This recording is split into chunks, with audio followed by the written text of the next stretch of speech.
Bonjour à toutes et à tous et bienvenue sur le live. Je ne vous ferai pas l'affront de vous appeler par un nom de nourriture japonaise. Je vous avais promis de nouvelles vidéos sur la chaîne et voici la première, un nouveau concept que je vais publier assez régulièrement.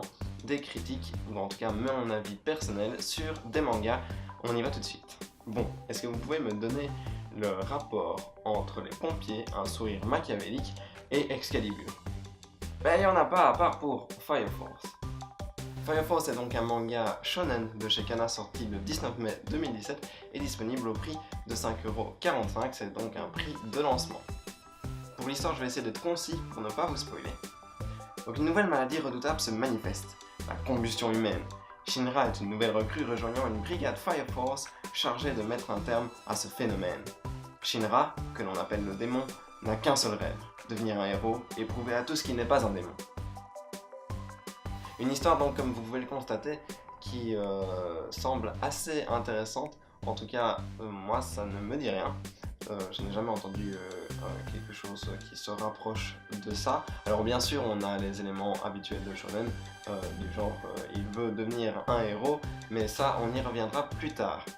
Au niveau du dessin, vous reconnaîtrez très vite la patte d'Atsushi Okubo, le dessinateur de Soul Eater. Ces dessins assez particuliers. Alors pour ma part, je préfère grandement le chara-design des protagonistes dans Fire Force que dans Soul Eater. Soul Eater, je n'y ai jamais accroché. Donc il s'agit là en fait de la force de ce titre, des personnages, aussi bien par le chara-design plutôt atypique que par leur développement.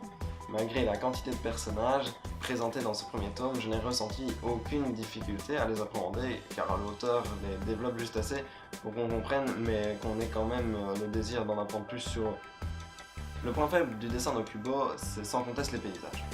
Quand ils sont présents, ils sont heureusement réussis, quoique très peu créatifs, mais ils arrivent à poser l'ambiance des différents lieux que l'on visitera au cours de ce premier tome. À ce niveau-là, pas de problème donc, si ce n'est le fait qu'ils sont très peu présents. La plupart du manga se passe malheureusement sur un fond blanc, ce qui m'a perturbé plus d'une fois.